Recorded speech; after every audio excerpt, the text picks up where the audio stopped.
A aula de hoje trata de memórias, tá? Então, como o nosso curso é baseado em FPGA, a apresentação aqui está mais focada em mostrar como que a gente usa FPGAs, como que a gente usa memória dentro de FPGAs, tá? Então, a, a gente não vai estar criando as memórias, porque elas já vão ser IPs, né, propriedade intelectual, que já está lá dentro da nossa FPGA. Tá? Criar memórias em si, em circuito integrado, não é uma tarefa trivial. Tá? Então, por isso, geralmente, em qualquer projeto, seja ele focado para FPGA ou seja ele focado para um ASIC, um IP é comprado. Tá? Porque empresas se especializaram em fazer isso daí, dificilmente você vai conseguir fazer uma memória melhor do que essas empresas já fizeram. Tá? Então, basicamente, quando a gente descrever em Verilog uma memória, a gente vai ter que se preocupar em fazer uma descrição com que a ferramenta de síntese enxergue que com aquela descrição ela pode usar esse IP. Tá? Porque se ela não enxergar que ela pode usar esse IP, e aí ela vai querer fazer um circuito com os elementos lógicos que gere uma memória, com os elementos lógicos e com os flip-flops, né? E isso não é interessante. A gente vai ver isso no laboratório. Tá? A gente vai ver que uma memória de pequena capacidade, 2, 3 kilobytes, aí, talvez já encha a FPGA, se esse for o caso. Então o que a gente tem que se preocupar mais em fazer é fazer uma descrição que a ferramenta de síntese consiga enxergar que aquilo é uma memória e, mais ainda, consiga utilizar a memória que já está presente lá dentro da nossa FPGA. Então vamos lá. Basicamente, pessoal, como eu estava falando, em qualquer que seja um design de sistemas digitais, né, seja ele feito em Verilog ou em VHDL, aqui eu tenho a descrição do meu sistema em si. Se eu estiver usando memória, então geralmente esse modelo de memória virá de fora, ele virá na forma de um IP. Tá? Por mais que eu descreva lá no meu Verilog uma memória, eu descrever. Tá? O que eu tenho que garantir é que aquela descrição, a ferramenta de síntese enxergará naquela descrição uma memória que se enquadre nesse modelo de memória que eu tenho disponível naquela FPGA. Porque senão nós vamos ter problemas. Tá? Não é que não seja possível eu descrever uma memória e que seja sintetizada uma memória própria ali. Isso é possível, perfeitamente possível. Tá? Mas não é prático. Me gera uma série de problemas, principalmente com área. Tá? Então, geralmente, esse modelo virá externamente. E, de novo, por mais que eu descreva esse Verilog lá, crie um arquivinho, teste, faça teste bench, etc. E aí eu tenho, né, a nossa bifurcação, a gente já viu essa bifurcação algumas vezes aí. Então, do lado esquerdo aqui é quando eu tenho a síntese para ASIC, né, que são circuitos integrados de propósito específico. E aí eu posso usar diversas ferramentas para fazer essa síntese, né? Por exemplo, aqui está o Leonardo, mas eu poderia usar aí outros da Cadence, né? Independe. Aí a ferramenta é o software, tá? Então aí eu vou ter um layout, né? Que está em azulzinho aqui, e vou ter o nosso amigo ó, em amarelo, a mesma cor aqui do meu modelo de memória, que vai aparecer pronto aqui. Então o meu circuito ele vai utilizar esse modelo de memória que já tem um layout pronto lá. Tá? A mesma coisa na FPGA, só que na FPGA eu não chamo de layout. Na FPGA eu tenho vários blocos de RAM, por isso que são chamados de BRAM. Esse B aqui é justamente de blocos. Tá? E aí eu tenho diversos blocos, eu já mostrei isso para vocês lá na aula 3, diversos blocos proprietários, de circuito proprietário, né? E diversos desses blocos são de RAM. E elas estão inclusive espalhadas lá na FPGA para que eu consiga ter um roteamento mais uniforme, mais bem distribuído. Então, essa figurinha aqui fica bem claro isso. Ó. Eu tenho blocos de memória RAM espaçados aqui dentro, eles não estão todos juntos, não é um bloco unitário, grande. São vários blocos menores espalhados lá na FPGA. Tá? Então, a gente vai utilizar sempre esse cara, pessoal. E esse é um problema que eu tenho recorrente, tá, no trabalho do MIPS. O pessoal descreve a memória de qualquer jeito. O circuito funciona com a memória? Funciona, beleza. Só que a ferramenta de síntese, porque o cara colocou alguma característica diferente, a ferramenta de síntese não consegue utilizar esse modelo de memória. Então aí o que acontece na minha síntese? Isso daqui não é utilizado, tá? E aí a ferramenta de síntese, ela cria um circuito de memória baseado na minha descrição, utilizando flip-flops, utilizando elementos lógicos. O problema é que isso é muito dispendioso em área. Então, mesmo uma memória de 1, 2, 3, 4 KB lá, eu já posso ocupar toda a área disponível na minha FPGA. Ou seja, eu estou ocupando toda essa área em azul aqui, ó, para descrever uma memória. Sendo que eu tenho as bolinhas amarelas aqui que já são memórias. Elas não serão utilizadas, porque esse cara já é um circuito pronto. Ele não é moldável igual o restante aqui da área azul da FPGA, né, que é sintetizável baseado na minha descrição. Então, eu ficarei com toda essa área aqui, ó, sem utilização, e a área onde eu poderia desenvolver circuito mesmo vai estar sendo utilizado para fazer a minha memória. Ou seja, esse é um erro clássico aí. Tá? E no meu trabalho do MIPS, para forçar isso, o que eu peço? Eu peço para ser descrito uma memória de um tamanho considerável. De forma que, se o cara fizer a descrição inapropriada e não for utilizado isso daqui, não cabe a memória na FPGA.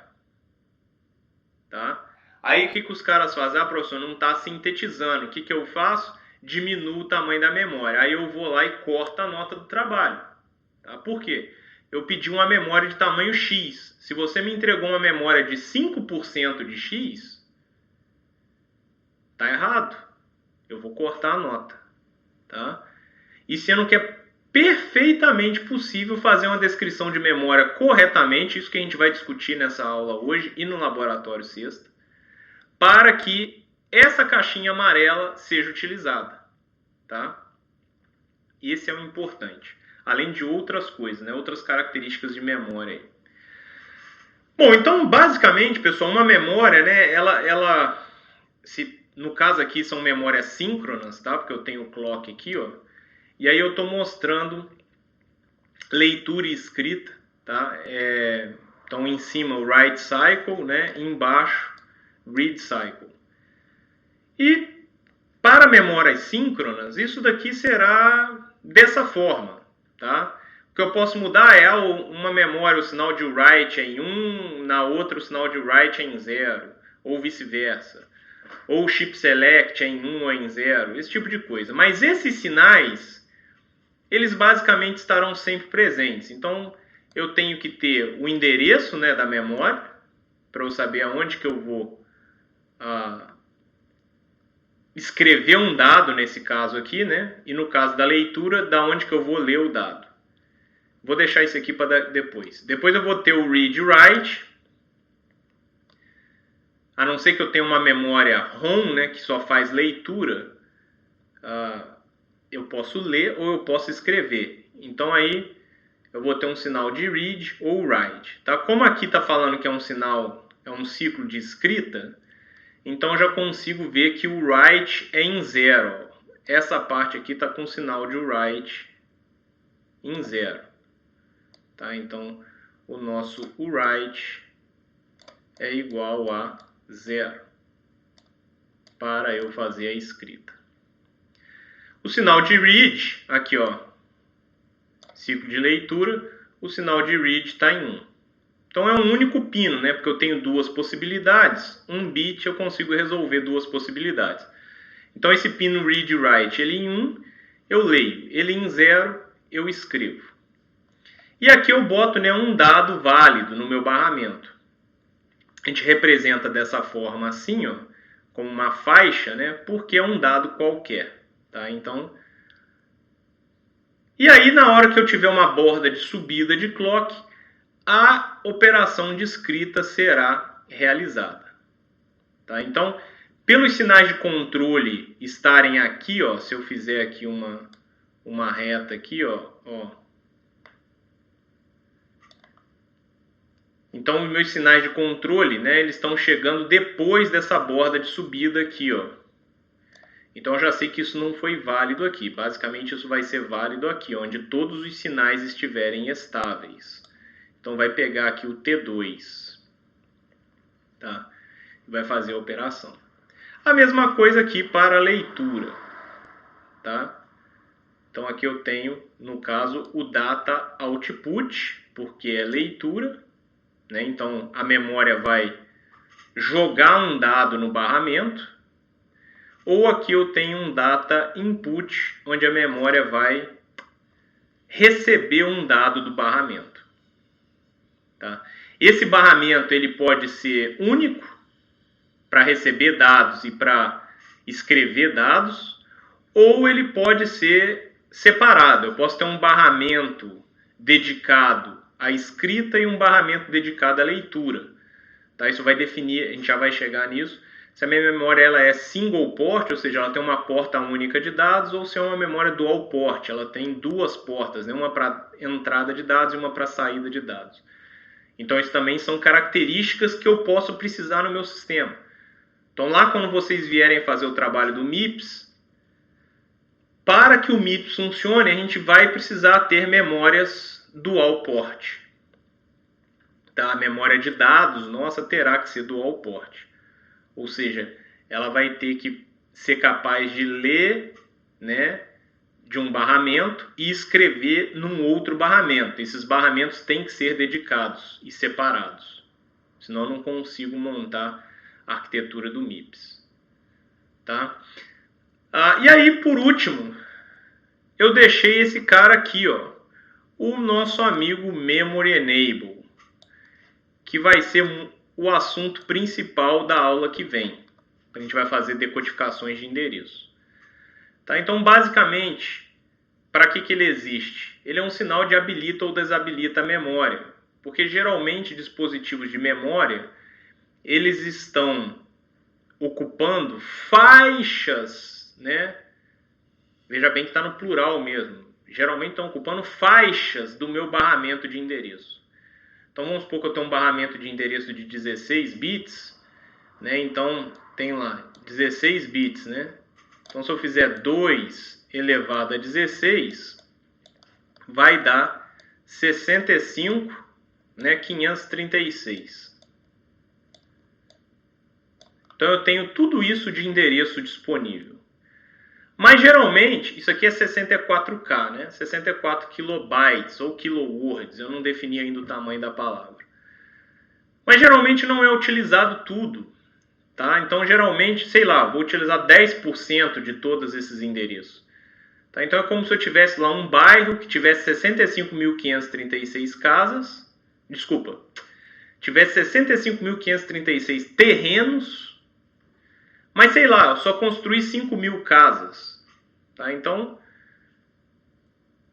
uma porcentagem pequena de todo aquele espaço está ocupado. O resto está livre. O resto não está sendo utilizado. Então, isso é comum. Tá? Então, por isso, é comum também, às vezes, eu ter casas, ter prédios.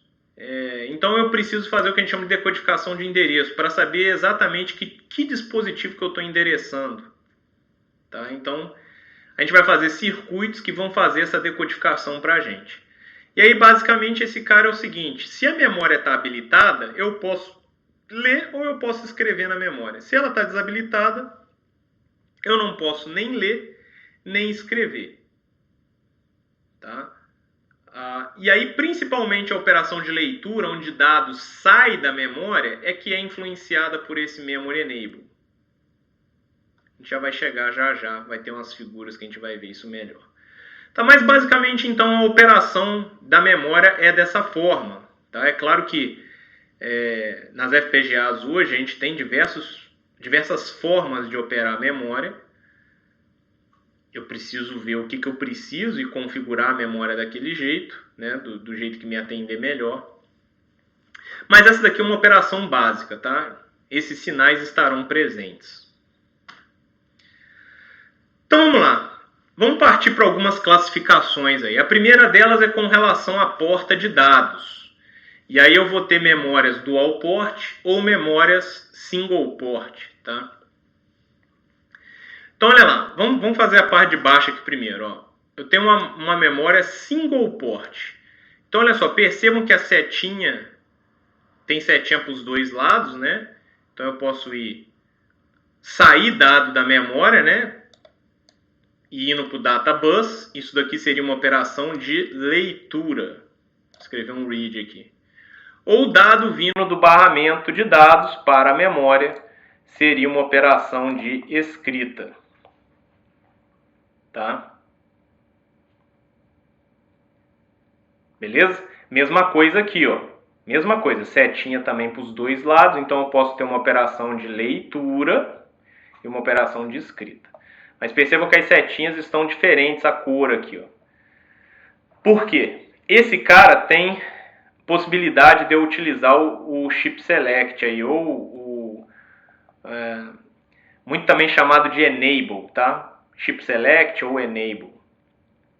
O que ele faz, pessoal? Então é o seguinte, imagina aqui, ó, que eu tenho um barramento de dados e só tenho uma memória pendurada nesse barramento de dados. Então esse é o único dispositivo pendurado no meu barramento de dados. Quando eu tenho essa situação, que não é a mais comum, tá? Eu não tenho problemas. Por quê? Imagina o seguinte, uma CPU, aqui eu tenho uma CPU, né? Ela quer ler um dado da minha memória. Então esse dado vai vir aqui, vai pegar o barramento de dados e vai chegar lá na minha CPU. Só que eu só tenho essa memória pendurada no barramento. Então não há risco de eu ter conflito de informação. Tá? Não há risco de eu ter conflito de informação. Isso não é verdade se eu tiver mais de um dispositivo. Ó, imagina que eu tivesse aqui um outro dispositivo de memória, tá? Que também ocupa aqui o meu barramento, tá? Também ocupa aqui o meu barramento, também utiliza o meu barramento. Então agora eu tenho duas memórias penduradas no meu barramento. O que acontece se a minha CPU quiser ler dados dessa memória aqui? Então o dado tem que vir aqui, ó. O problema é que eventualmente, isso vai ficar muito claro na aula que vem, pela faixa de endereçamento, o jeito que é feito isso em sistemas digitais, pode ser que essa memória também queira escrever dados aqui, ó, ao mesmo tempo. Se isso acontecer, é um problema para o meu circuito, porque eu vou estar fechando curto. Só para a gente entender, tá? Imagina que essa memória aqui está escrevendo nível lógico 0 e essa memória aqui está escrevendo nível lógico 1 no mesmo fio. Pô, no final das contas, isso aqui geralmente é VDD e isso aqui geralmente é terra. Então eu tenho um curto-circuito no barramento, que provavelmente vai me queimar os meus chips. Tá? Isso é um problema sério. Então, através desse carinha aqui, né, que é o nosso chip select, a gente faz uma lógica que faz esse controle, que é o que a gente chama de decodificação de endereço, assunto da aula que vem. Onde, quando a minha CPU ou o meu dispositivo que estiver acessando uma das memórias, ele vai me garantir que eu só vou acessar uma. Então, isso daqui, ó, não seria mais verdade. Eu não tenho os dois escrevendo o dado ao mesmo tempo. Tá? Então não teria esse problema aí. A mesma coisa, pessoal, é válida para as memórias dual port. Então aqui eu tenho a memória dual port, onde eu só tenho uma memória dual port pendurada no barramento de saída. Tá, e o crítico mesmo é o barramento de saída, tá? Por quê? O barramento de entrada é quando eu estiver fazendo uma operação de escrita. Então imagina que a CPU, eu não tenho a lógica de chip select, então agora a minha CPU vai escrever dados. Tá? Então a CPU vai escrever um dado. E aí vamos supor, porque eu fiz o projeto errado, etc., a CPU acaba acessando as duas memórias estão habilitadas ao mesmo tempo. Então significa que esse dado, vou até sair daqui para dizer que é o mesmo dado. Esse dado, ele será escrito nas duas memórias. Então isso vai me gerar problemas lógicos, porque muito provavelmente, se eu não queria acessar essa memória, mas eu acessei inadvertidamente, muito provavelmente eu vou escrever esse dado em cima de um dado que não poderia ser sobrescrito. Então isso vai me gerar problemas lógicos. Mas pelo menos não vai me gerar problemas de curto-circuito. Porque é entrada, né? Então eu estou escrevendo aqui não tem problema de curto-circuito. Porque o dado aqui no barramento é o mesmo. Ele só está chegando aqui e aqui ao mesmo tempo. Tá? Então o mesmo cenário é válido para dual port. Só que aqui em dual port, olha lá, ó, uma única memória no barramento, eu tenho o data bus in e o data bus out. Quando eu tenho mais de um dispositivo pendurado no barramento, olha lá, ó, a cor verde aqui, ó, capacidade de ser colocada em alta impedância, que é o controle pelo chip select, ó, chip select, chip select. Então percebam que eu só preciso fazer esse controle no barramento de saída. Porque o problema mais sério é quando eu tenho essa memória escrevendo no barramento e essa memória também escrevendo no barramento ao mesmo tempo. Isso não pode acontecer em hipótese alguma. Na entrada não é problema, porque se eu tenho um dado chegando aqui, ó, eu não fecho curto, é um único dado. Aqui é um único dado chegando aqui. Então o meu barramento, ele não tem problema de curto-circuito, mas vai ter problemas lógicos por causa daquilo que eu falei. Se eu quero acessar essa memória, mas eu estou acessando as duas, então provavelmente eu estou sobrescrevendo um dado aqui que não poderia ser sobrescrito. Tá? Então por isso que nós fazemos os nossos decodificadores de endereço. Inclusive no trabalho do MIPS também eu propus lá uma modificação e a gente vai fazer isso. Quer dizer, vocês vão fazer isso também. Mas a gente vai ver isso na aula que vem, tá? Então terça-feira que vem a gente fala disso na aula e na sexta a gente trabalha com o laboratório. Essa semana a gente vai mais ficar a cargo das classificações e perceber se a memória está sendo descrita de forma a se utilizar as BRAMs ou não. Tá? Então, essa é a primeira classificação que nós vimos com relação à porta de dados. Então, single port, dual port. Há ainda uma subclassificação das dual ports, a Altera chama de True Dual Port, ou seja, é o Dual Port verdadeiro. Então qual que é a diferença do True Dual Port para o Dual Port? Então quando a memória é só Dual Port, muitas das vezes você não pode ler e escrever ao mesmo tempo.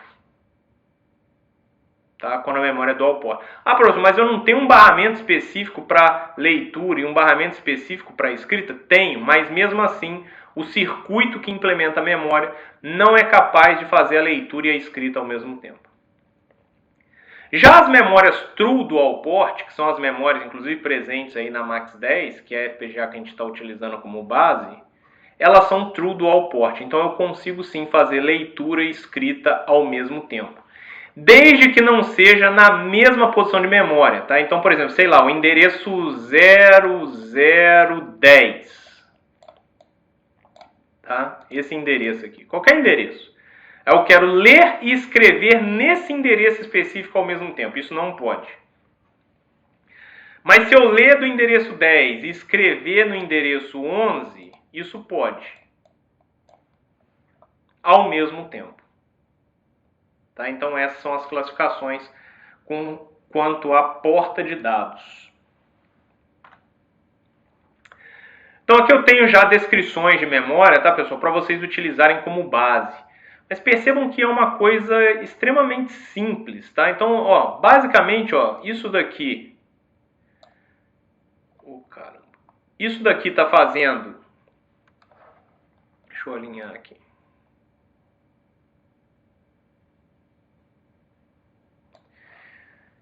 Daqui para cima, basicamente está declarando os ports.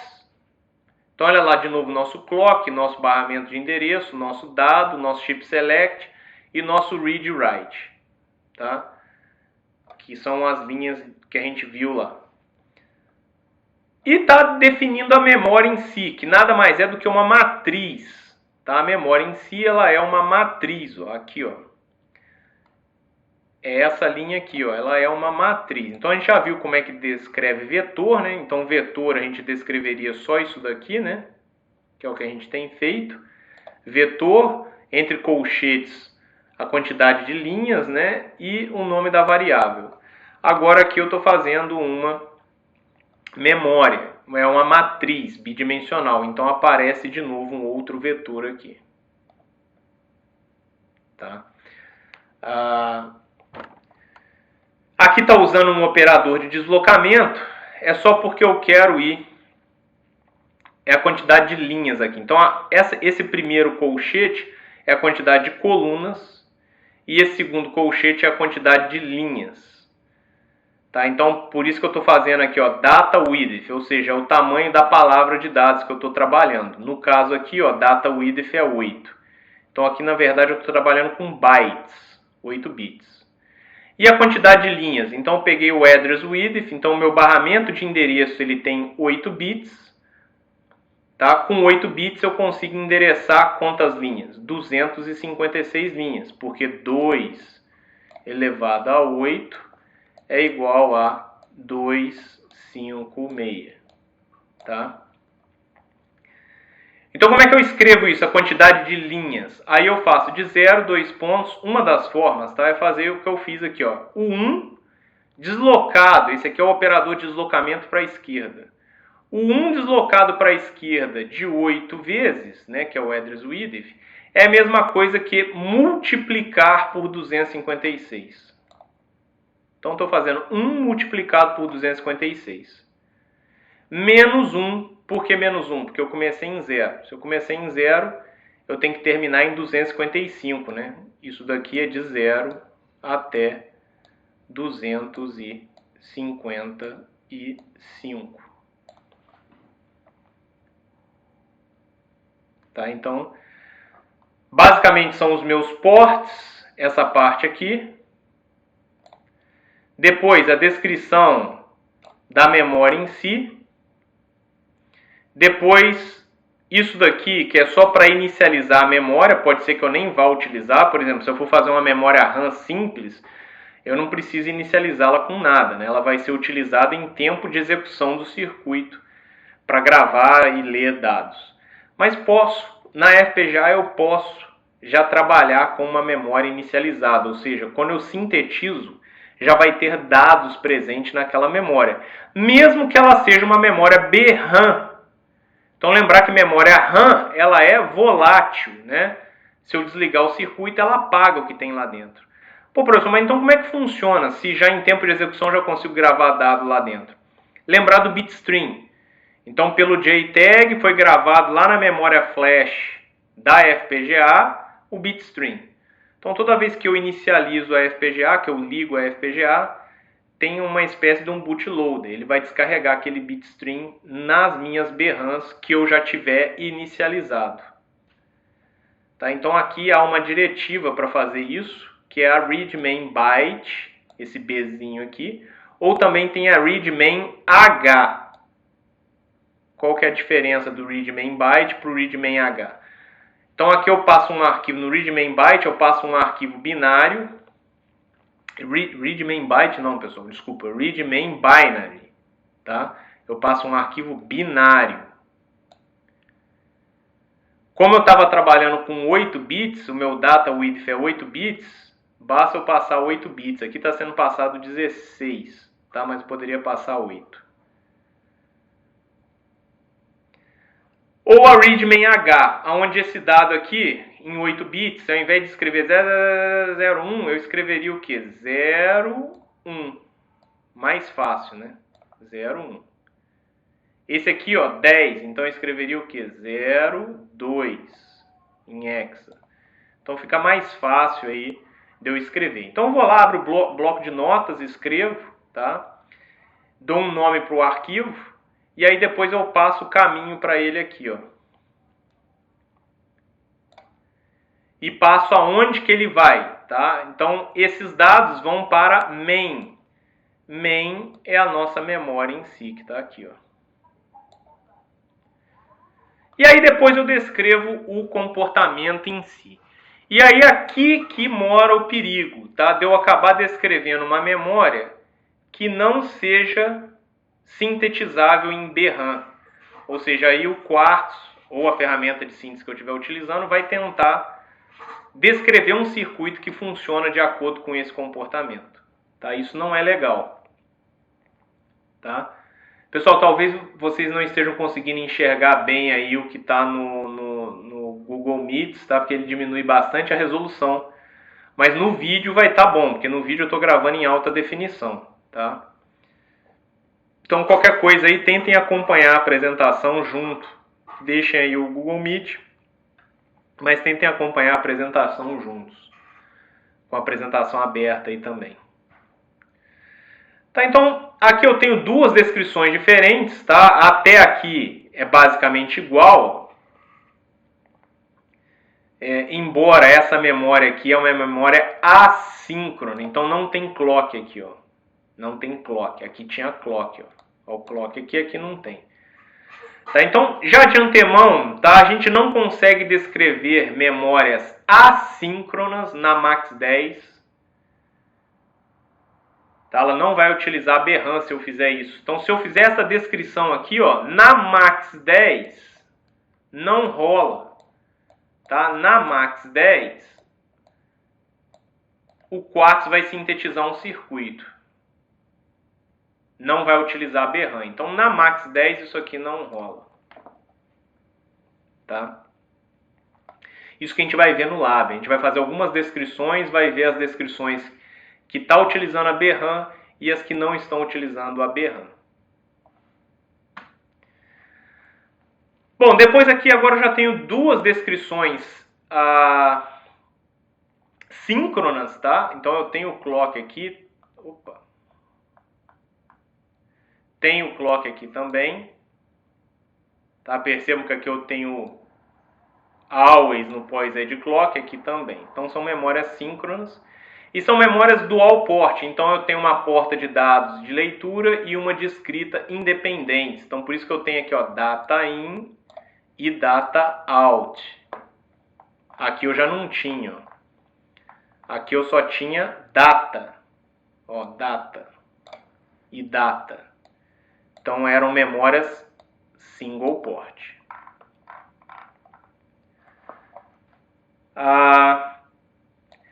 Professor, essas descrições aí o senhor falou que não sintetiza na Max10, mas será que sintetiza na Ciclone 2? Pode ser que sintetize. Então a gente tem variações aí de FPGA para FPGA. Por quê? Porque o IP das BRAMs não são iguais. Eles têm características distintas. Tá? Então eu preciso ler o manual. Tá? O manual é o melhor amigo do designer aí, do engenheiro de sistemas digitais.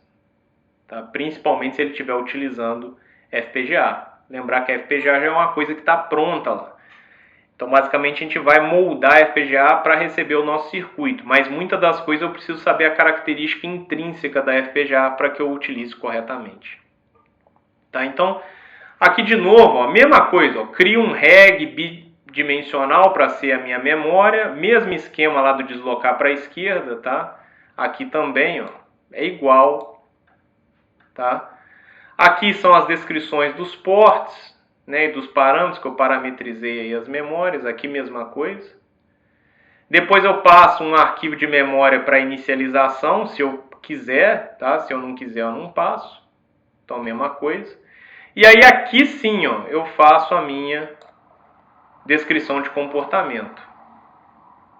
Tá? Então esse cara aqui tem chip select. Então essa poderia ser uma memória que pudesse compartilhar o barramento de dados com outra memória. Tá? Então, basicamente, esse cara aqui está descrevendo uma memória que pudesse fazer parte desse cenário. É uma memória dual port, uma porta de saída e uma porta de entrada, independentes. E tem chip select para eu poder ter o controle de impedância dessa linha de dados aqui. Tá? Então, olha lá, se chip select begin, aí eu checo se o write enable, olha lá, o main address, main é minha memória, address é a linha, vai receber data in. Else, então é uma operação de leitura, então data out recebe o dado que está naquela posição. E aí um outro else que está relativo com esse chip select aqui, data out recebe alta impedância. Então, se eu quiser que um sinal receba uma atribuição de alta impedância, assim que é no Verilog. Então a gente já trabalhou lá, por exemplo, 8 bits binários, aí eu posso passar a sequência 0, 0, 0, 1, sei lá. Se eu quiser que esses 8 bits sejam em alta impedância, eu passo 8 bits Z. Então está querendo dizer alta impedância.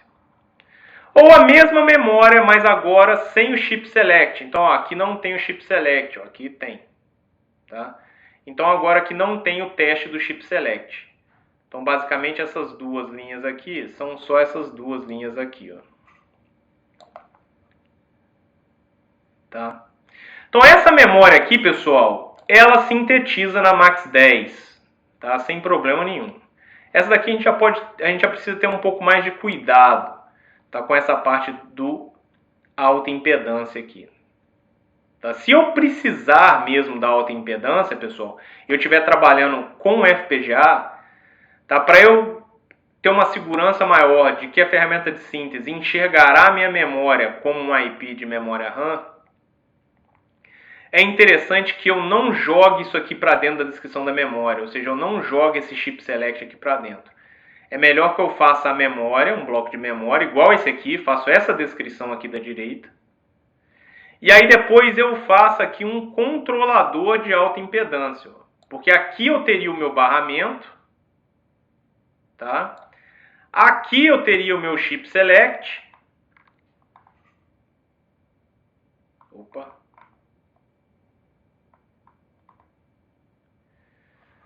Aqui eu teria o meu chip select.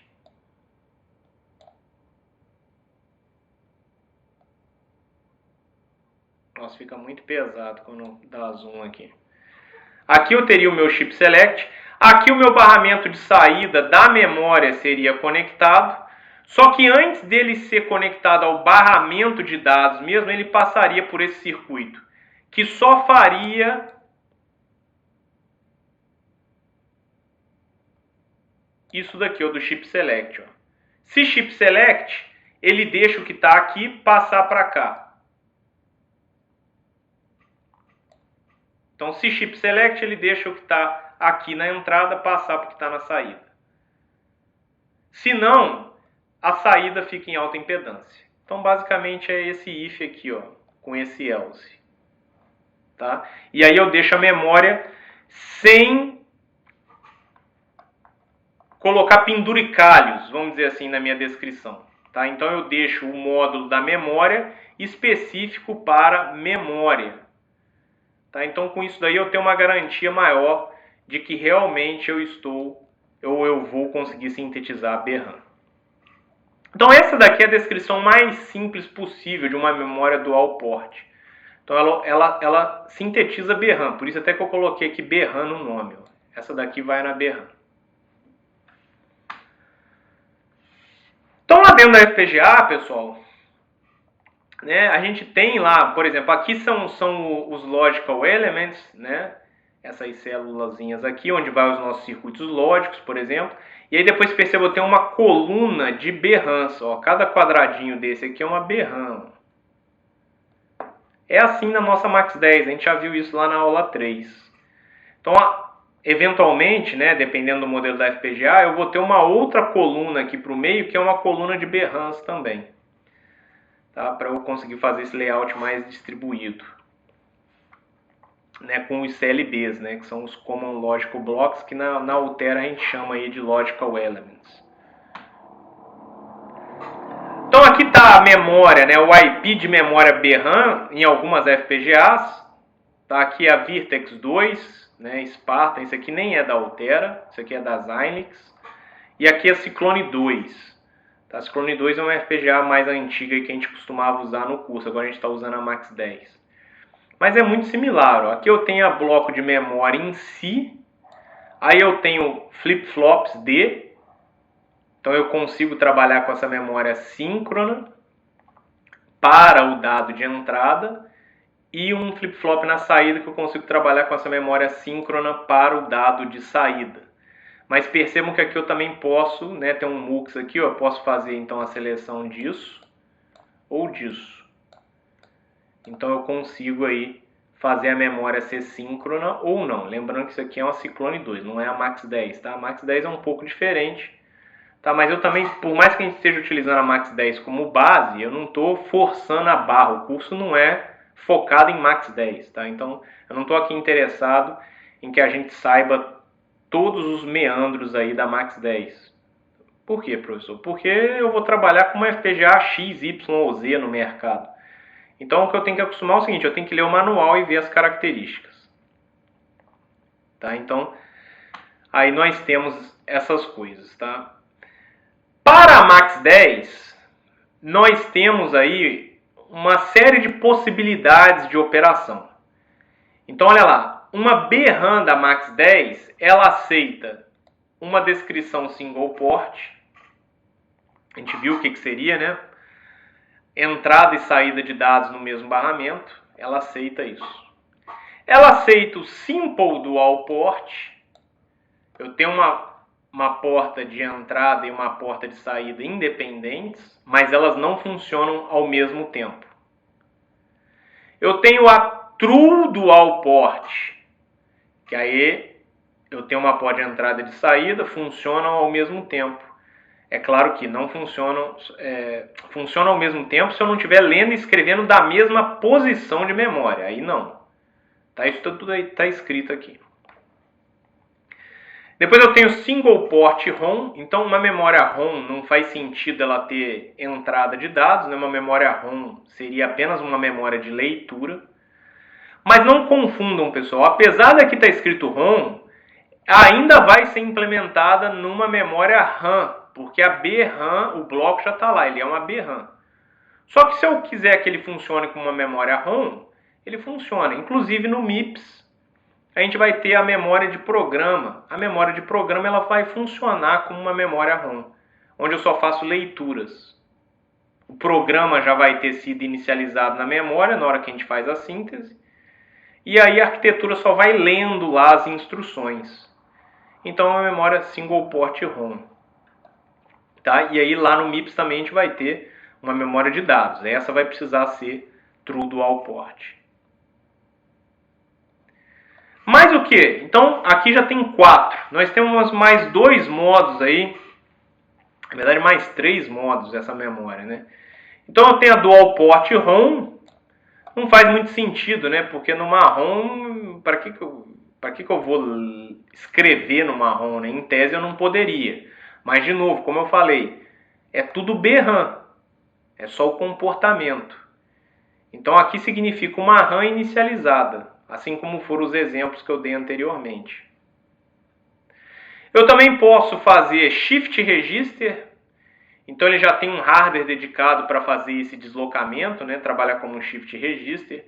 Isso aqui é interessante, tá? Por exemplo, para processamento digital de sinais, onde eu estou fazendo operações de convolução.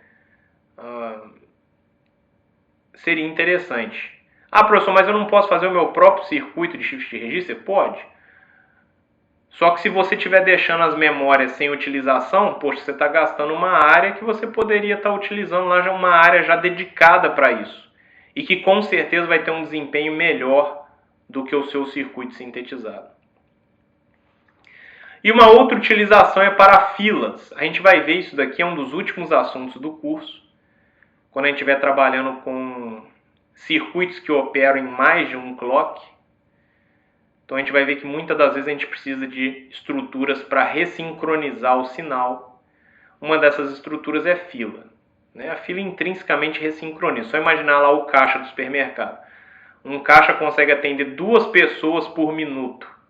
Chega a 5, não dá, né? Então o que acontece? Forma-se uma fila. E aí a fila vai ressincronizando o sistema. Então a mesma coisa aqui. Então eu também posso programar a minha BRAM para trabalhar como FIFO.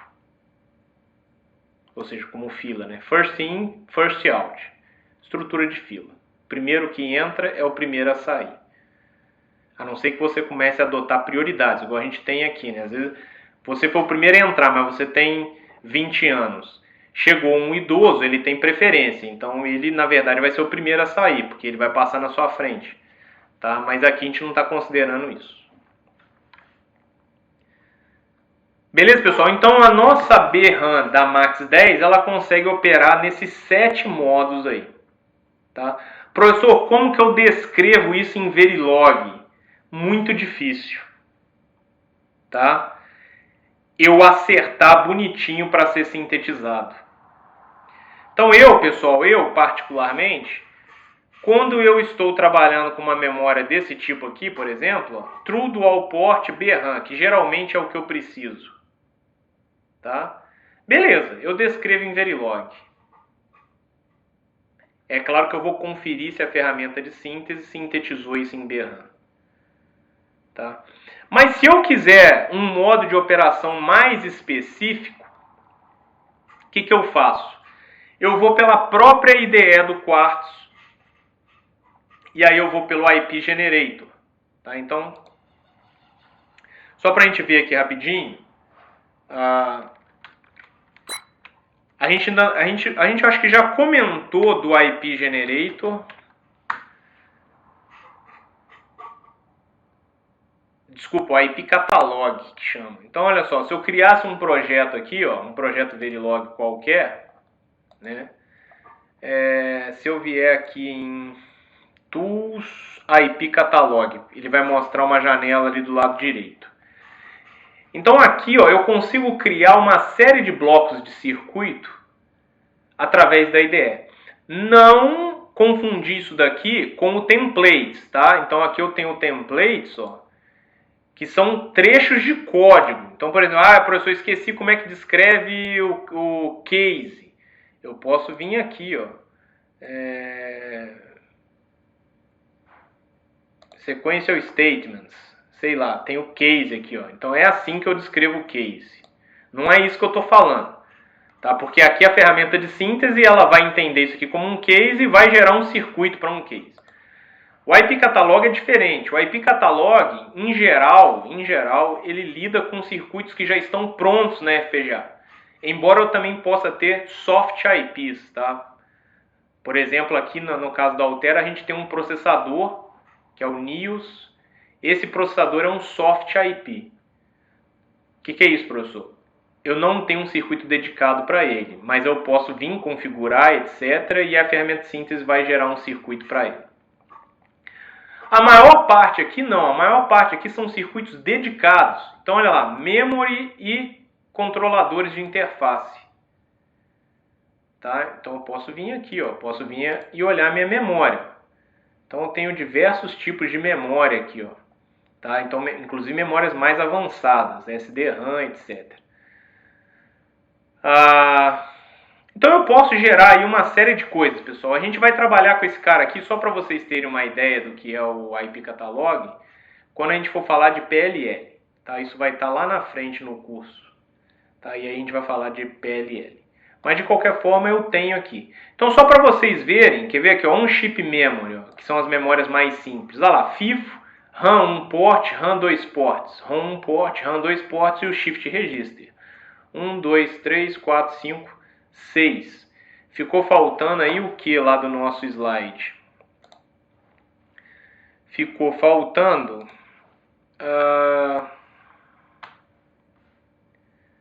somente essa classificação aqui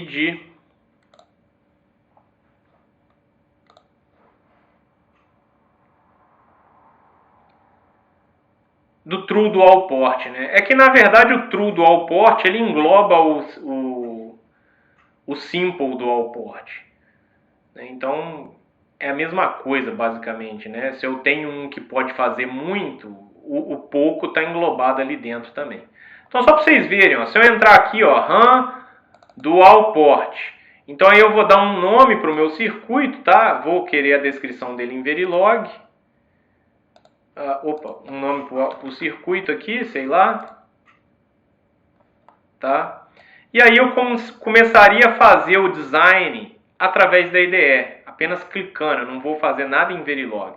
Então aqui já vai me mostrando o circuito. Tá? Então eu não consigo aumentar aqui, deixa eu ver se a lupa está funcionando.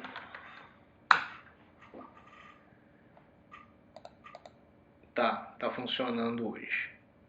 Então aqui, ó, que aí eu acho que vocês vão conseguir ver. Então olha lá, eu tenho a minha memória em si, e aqui eu tenho flip-flops, ó. E aqui na saída também. Então ela está em tese configurada como uma memória síncrona, dual port, tá? Por que dual port? Eu tenho um barramento de dados aqui de entrada e tenho um barramento de dados na saída, e eles são independentes. E aí eu vou configurando, tá? Não vem ao caso aqui porque é muito straightforward aqui, né? Você vai lendo e vai fazendo. Se você não souber o que está acontecendo, você pode olhar no manual, tá? Se às vezes aparecer alguma opção aqui que você não entende.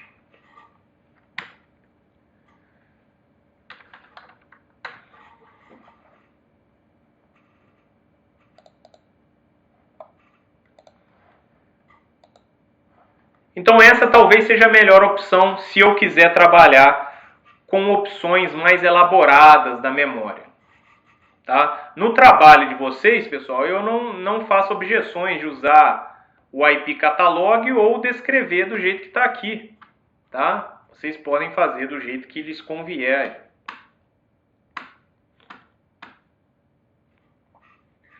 Bom, então aqui está descrevendo o que seria cada um dos sinais aí de BRANs em FPGA. Então, basicamente, são aqueles sinais que a gente já descreveu, né? O endereço, dado de entrada, dado de saída, o write, read, enable e clock. Ah, professor, o que são essas outras coisas? Não faço a menor ideia. Aí eu tenho que olhar no manual, porque aí pode ser uma coisa específica que o fabricante colocou de funcionamento. Tá? Então, no caso aqui, o manual já coloquei aqui. Então, o que seria? Tá? Eu nem expliquei, né? Deixei vários outros sinais que podem existir. Aí eu teria que olhar no manual. Tá? O que é SINIT? Não sei. O que é ND? Não sei. O que é RFD, RDY? Não sei. Então eu olharia no manual. Tá? Agora, com certeza absoluta, essa utilização básica aqui, ó, eu não precisaria desses sinais mais específicos. Tá? E aí a gente conseguiria descrever isso e fazer a ferramenta de síntese chegar no na nossa BRAN.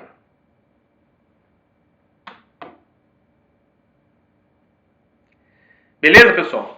Então agora a gente vai para um outro tipo de classificação, tá? Que é com relação ao que acontece no barramento de saída da memória quando eu escrevo na memória, ou seja, quando eu uso o barramento de entrada da memória, se ela for uma dual port, né? E na verdade esse tipo de classificação, isso é uma coisa importante, tá? Esse tipo de classificação que nós vamos ver agora, ele só faz sentido se a memória for dual port. Tá? Então, professor, mas a memória que eu estou trabalhando é single port, então não faz muito sentido. Por quê? Olha só, qual que é a classificação que a gente quer fazer? O que acontece no barramento de saída quando eu uso o barramento de entrada? Então essa é a classificação. O que acontece no barramento de saída quando eu uso o barramento de entrada? Pô, se a memória é single port, os dois barramentos são os mesmos. Porque ela só tem um barramento de dados que serve tanto para leitura quanto para escrita. Então se eu estou utilizando o barramento para escrever o dado X, no barramento vai ter que estar o dado X, não tem outra opção. Então esse tipo de classificação não faz sentido em ser feito, tá, para memórias single port. Mas em FPGA, pessoal, geralmente os nossos circuitos trabalham em pipeline. Ou seja, o que é um pipeline? Né? é um tubo d'água. Então a informação está circulando sempre, né, para frente, vamos dizer assim. Então vamos supor que aqui eu tenho minha memória. Minha memória está aqui. Então eu quero que dado entre na memória e eventualmente dado saia da minha memória, sem interromper o fluxo da informação. Então geralmente, tá, em FPGAs a gente trabalha com memórias dual port, porque aí eu consigo fazer duas coisas ao mesmo tempo, né?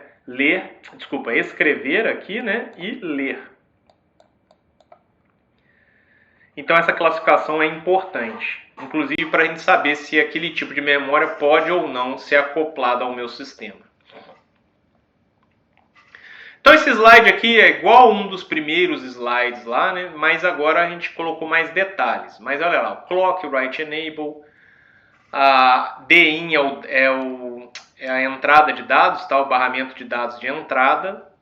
A DDR é o barramento de endereço. DOUT é o barramento de dados de saída. Ou seja, para escrever eu uso esse barramento. Para ler eu uso esse barramento. Então, o que acontece com esse barramento DOUT quando eu vou escrever, ou seja, quando eu uso o barramento de entrada para fazer uma escrita? Então, eu posso ter três classificações diferentes. A primeira delas é, aqui eu estou fazendo uma operação de escrita, ó. Então, eu vou ser capaz de classificar. Então, nessa linha aqui, eu estou fazendo uma operação de escrita. Olha lá, ó, a linha de Write Enable já foi para 1. Então eu sei que o Write Enable em 1 é escrita.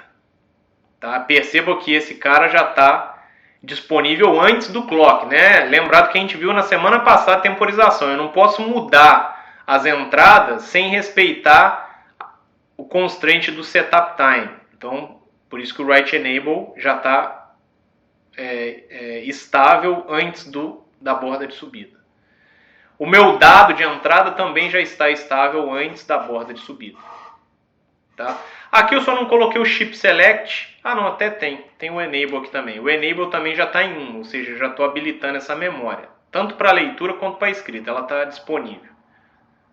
Tá? E aí, olha lá, eu joguei no barramento de endereço BB, ou seja, eu quero escrever 1 na posição de memória BB. Tá? Na posição de memória BB, eu quero escrever 1, 1 e 1. E olha lá o que aconteceu no barramento de saída. Ele já recebeu 1, 1 e 1 e 1. Tá? Significa o quê? Ah, professor, significa que não escreveu na memória? A posição de memória BB, de endereço BB, ela não recebeu 1, 1, 1? Não, ela recebeu. Só que nesse tipo de memória, além de eu escrever na posição de memória BB esse dado, a memória também já deixa ele passar, tá? Já copia ele, é melhor falar assim, já copia ele para o barramento de saída. Então eu estou escrevendo esse dado agora na posição, mas ele já vai estar também disponível naquele clock no barramento de saída. Então esse tipo de memória a gente chama de write first. Ou seja, o valor que eu estou escrevendo, ele imediatamente, além de ficar salvo na memória, na posição definida, ele também já vai para o barramento de saída. Mesma coisa aqui, ó. Estou escrevendo 222 na posição CC, mas ele também já vai para o barramento de saída. Tá? Essa anotação aqui é interessante, a gente usa muito isso aqui em microprocessadores, microcontroladores, né? Essa notação vetorial. Então, ó, memória na posição DD, ó, por isso está entre colchetes, na posição DD, recebeu XXXX. Tá? Recebeu? Não. Porque eu estou fazendo aqui agora uma operação de leitura. Tá? Então já não tem mais a ver com esse dado aqui, ó. Esse dado aqui seria um dado de entrada, né? Um dado para escrita, mas aqui eu estou fazendo uma leitura. Então aqui no barramento de saída vai aparecer o dado que estava lá anteriormente na posição DD. Por isso que eu escrevi aqui main da posição DD. Então esse é o write first. Tá? Inclusive, é uma dica, tá? Para que nós consigamos fazer o MIPS corretamente, o nosso register file, basicamente ele pode ser feito através de memória, ele deve ser capaz de operar no modo write first. Tá? Senão nós vamos ter problemas lá. Tá? Eu não vou respeitar a arquitetura. Read first. O que é o read first? Então, de novo, ó, aqui, ó, essa borda de subida aqui, o write enable em 1. Então, durante esse trecho aqui, eu estou fazendo escrita. Tá? Durante esse trecho que eu estou fazendo escrita. Quero escrever o dado 1111 na posição de memória BB. Na write first, esse 1111 já aparecia aqui, ó. Na read first, não. O que aparece aqui? Aparece aqui o dado que está sendo lido da posição BB. Pô, professor, mas eu não estou escrevendo na posição BB 1111. Sim, mas antes disso tinha um dado lá já. Esse dado que estava presente aqui anteriormente é o que vai aparecer aqui. A mesma coisa aqui, eu estou escrevendo 2222 na posição CC. Mas antes de fazer isso, já tinha um dado lá. E esse dado que já estava lá que está aparecendo aqui. Por isso a classificação read first. E ainda temos a terceira classificação, que é o no change on write. Então olha lá, ó, aqui de novo, ó, operação de escrita. Tá aqui e aqui. Operação de escrita. Tem duas operações de escrita aí. Quem que eu quero escrever na posição BB? 1111. Mas o que vai aparecer no barramento de dados? O que estivesse lá antes. Então, basicamente, é o último dado que foi feito de leitura. Ó, antes de eu subir aqui, ó, esse trecho aqui, ó, era um trecho de leitura, porque o write enable está em 0. Write enable está em 0 é leitura, nesse caso. Então, nessa borda de clock aqui, ó, o que eu fiz? Eu vou ler o dado da posição de memória AA. Então, apareceu lá no barramento de saída o dado da posição de memória AA. E aí depois eu comecei a fazer uma série de operações de escrita. Então, esse barramento de saída não vai mudar mais, porque essa memória é uma memória no change on write. Tá? Então, quando eu estiver fazendo escrita, tá, eu não vou mudar o barramento de saída.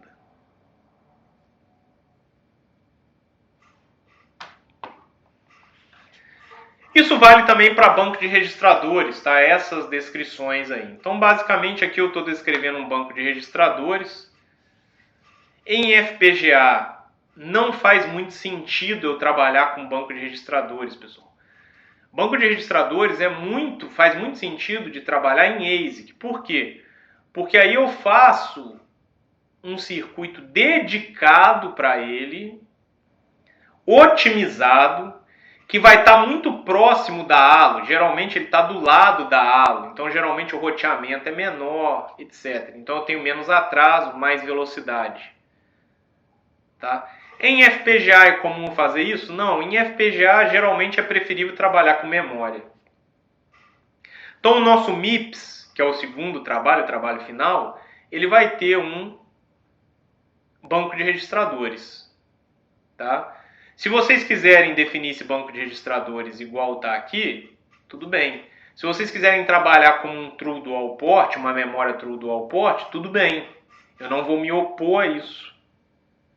Desde que vocês entendam se essa estrutura, seja ela banco de registradores, seja ela memória, tem que ser true dual port, tem que ser o write first, ou read first, ou no change on write.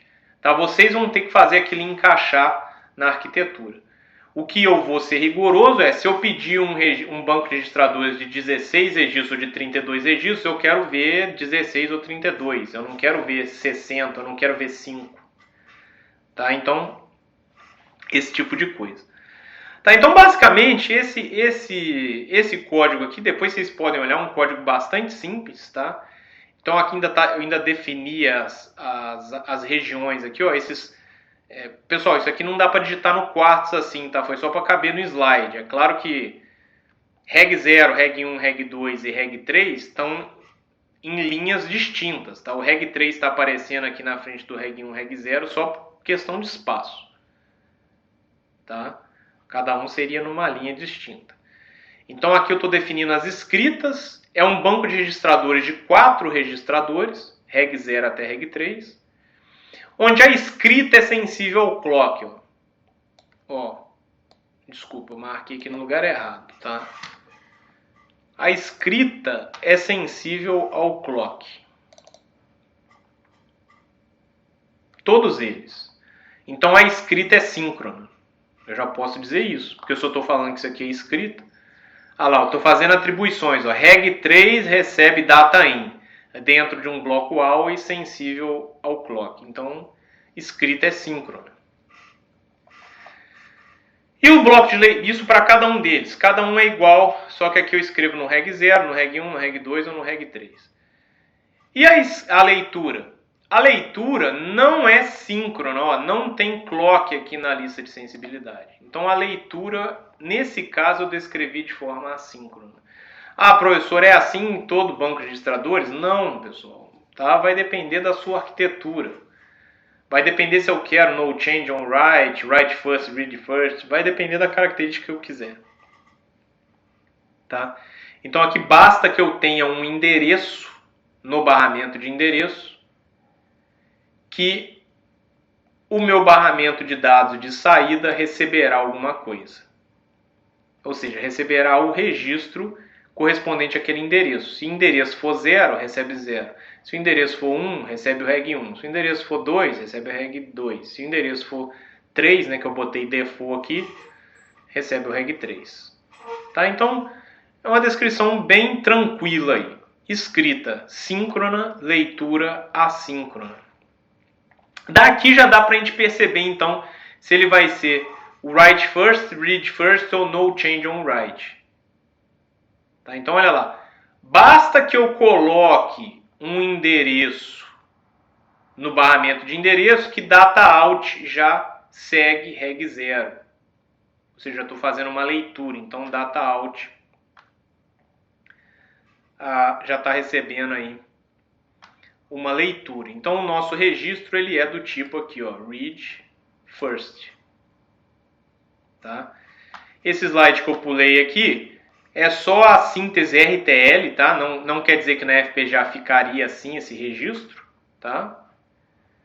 Esse banco de registradores, mas basicamente aqui, ó, eu tenho 4 bancos de flip-flops, né, de 8 bits, porque os nossos registradores são de 8 bits, que eu defini aí. Aqui, ó, data width 8 bits. Então aqui eu tenho 8 flip-flops, aqui eu tenho 8, aqui eu tenho 8, aqui eu tenho 8, reg 0, reg 1, reg 2, reg 3. Na verdade está na posição contrária. Aqui é reg 0, reg 2, reg 1, mas aí é quartzo que desenhou bagunçado, tá? Não importa. Tá, e aí eu tenho a síntese RTL do meu circuito. Agora, professor, eu vou trabalhar em FPGA. Poxa, em FPGA eu não tenho IP de banco de registradores, mas eu tenho IP de memória, então é melhor que eu use a memória. Provavelmente vai ficar mais rápido, mais seguro, mais fácil de trabalhar. Tá? Então no projeto do MIPS vocês podem fazer o banco de registradores ser uma memória, sem problema nenhum. Tá? E aí, se ele é read first, ó, tô mostrando aqui que é read first. Então, eu vou para eu conseguir mostrar isso aqui no gráfico, eu vou procurar a região de escrita. Então, o write. O write está em 1. Então, aqui, ó, é uma região de escrita, tá? Então, eu posso fazer várias escritas aqui, porque eu tenho várias bordas de subida de clock, ó. Várias bordas de subida de clock, ó. 1, 2, 3 e 4 dentro dessa faixa aí. E aí, endereço 1, desculpa, no endereço 0 aqui primeiro, nessa borda de subida eu estou no endereço 0. No endereço 0, eu estou escrevendo 34. O 34 já apareceu no barramento de saída? Não. Apareceu o 0. Então, provavelmente 0 é o que estava na posição de memória 0, antes de eu escrever 34. Por isso que ele apareceu aqui. Na posição de memória 1, mesma coisa. Eu estou escrevendo quem na posição de memória 1? Estou escrevendo 25. Apareceu 25 aqui? Não, apareceu 0. Então, provavelmente 0 é o que estava lá.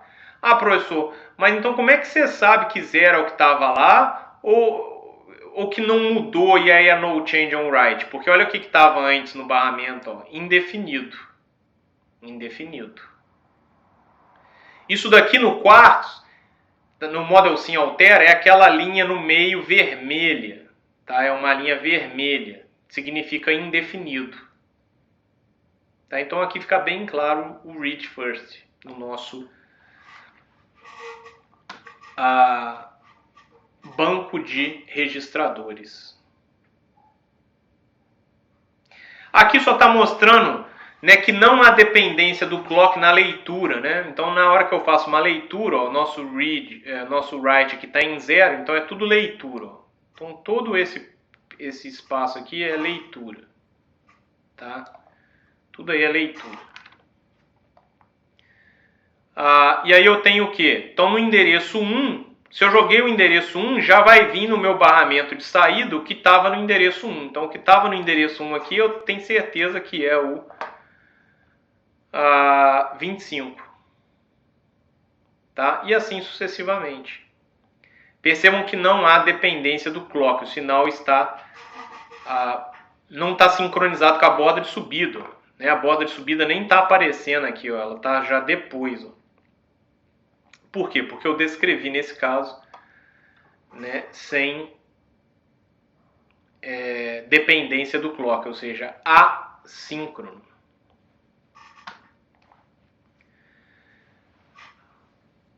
Pessoal, então só para finalizar aqui, de novo a gente vai trabalhar com esses códigos e vocês vão poder utilizá-los aí no laboratório. Tá? Lembrem-se, muitas das coisas que eu vou pedir no laboratório sexta já está pronto aqui. Então trabalha lá no laboratório junto com a apresentação. Então aqui eu estou fazendo um test bench, tá? Então aqui eu tenho a nossa memória síncrona, só que ela é single port, tá? Com chip select, aqui ainda botei chip select. Então é uma memória que pode trabalhar compartilhando barramento. Ó, compartilhando barramento. E ela é single port. Perceba que a setinha aqui está para cima, né? Ou seja, dado está sendo lido. E aqui está para baixo, dado está sendo escrito. Ela é uma memória single port. Então essa porta aqui, data A, tem que ser bidirecional. Né? Porque é uma memória single port. RAM. Ou seja, tem que ser capaz de ler e escrever na memória.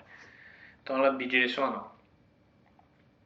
E ainda tem a característica do chip select. Então eu posso ter outros dispositivos compartilhando o barramento de dados. Vai ter o nosso amigo chip select aqui, ó, onde eu posso habilitar ou desabilitar a memória, né, para fazer o quê? Evitar curto-circuito, né, e sobrescrita de dados aí. Então ele está lá, o chip select.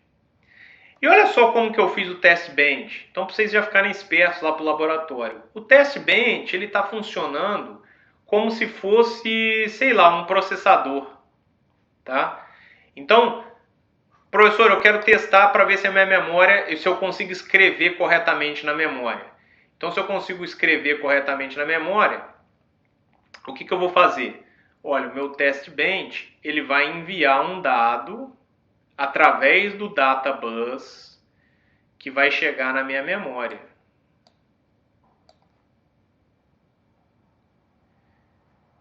E se eu quiser ler da minha memória? Né? Se eu quiser ler da minha memória, aí eu fiz um teste de uma outra forma. Então o test bench, ó, ele que estaria escrevendo. No caso da leitura, eu fiz de uma outra forma. é como se eu tivesse desconectado o test bench do meu barramento, tá? Por isso que está em alta impedância aqui, ó. Então, alta impedância significa que eu fiz o quê? Eu desconectei do barramento, ó. Não está conectado mais no barramento. E aí eu posso usar o barramento databus. Então a minha memória, ela lê, tá? Então, na verdade, eu poderia ter feito isso aqui de uma forma diferente, tá? Eu poderia ter feito essa setinha aqui, ó, assim, né? E aí eu tenho o meu dado saindo daqui e vindo aqui, ó. Tá? Posso fazer isso também. Então aqui eu tenho a memória síncrona single port e a memória síncrona single port com chip select, né? Test bench. Test bench, descrição do circuito. Tá? No laboratório vocês vão fazer o que está pedindo lá e vão checar sempre se foi gerado ou não BRAM. Tá? Aqui já dá até a resposta, tá? Então o que vocês têm que ver nesse circuito? Teria que ver uma carta de tempo como essa. Depois eu tenho um outro caso, tá? De novo, sim, com chip select, só que agora é dual port. Dual port. Então eu tenho barramento de dados de escrita e de leitura independentes. Então a minha escrita, o que está fazendo? O test bench coloca dado aqui no data in e chega aqui na minha memória. Leitura, aí eu fiz igual eu falei que eu fiz o anterior lá, leitura. O dado sai da minha memória, passa pelo data out, né? E vem aqui para o meu test bench para eu conseguir visualizá-lo, para ver se está funcionando direitinho. Então aqui é o test bench, aqui é a implementação. Tá, pessoal?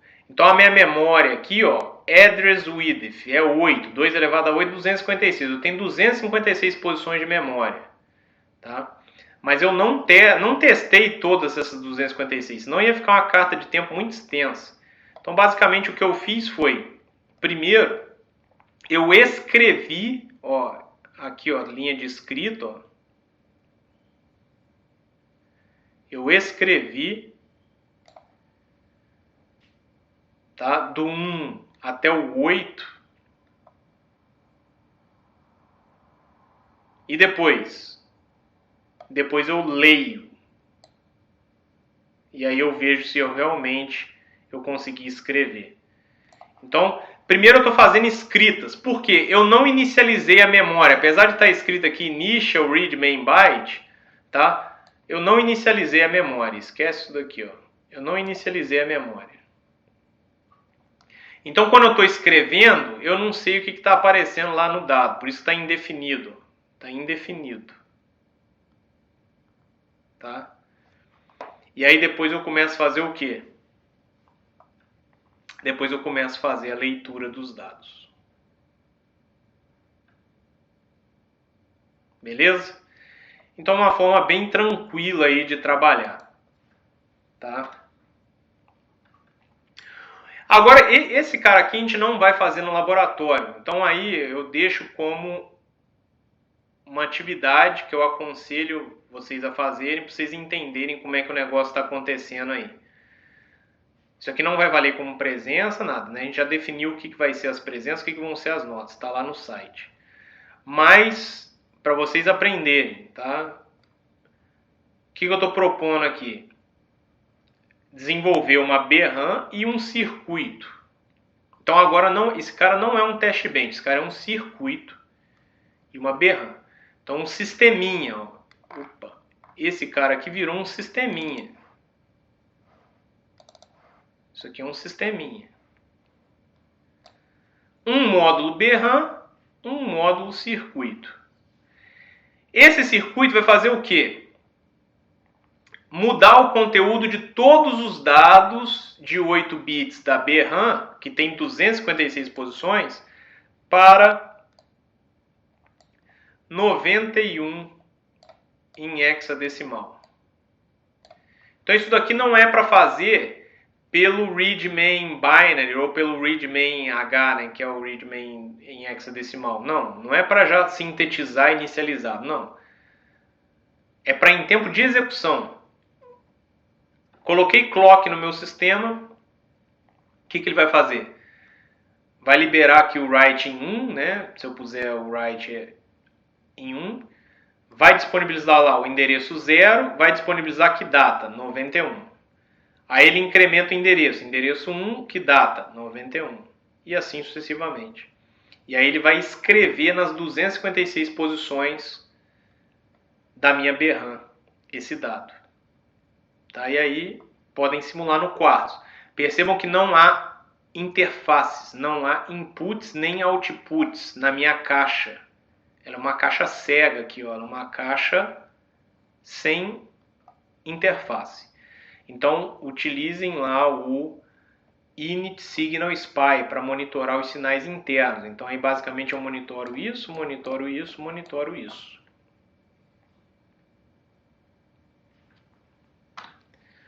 E aqui mais um circuito, né? Só que agora eu vou fazer um circuito, né, que vai ler dessa memória, ó, read, e vai transcrever, né, dessa memória para essa. Então aqui é só read, aqui é só o write. Tá? E aí tem as especificações de tamanho, etc. Tá? Para vocês entenderem como é que a coisa de memória aí funciona. Tá? Não é só eu saber descrever uma memória, que eu vi que é muito simples, mas eu tenho que entender como que num sistema digital a informação entra e sai de memória.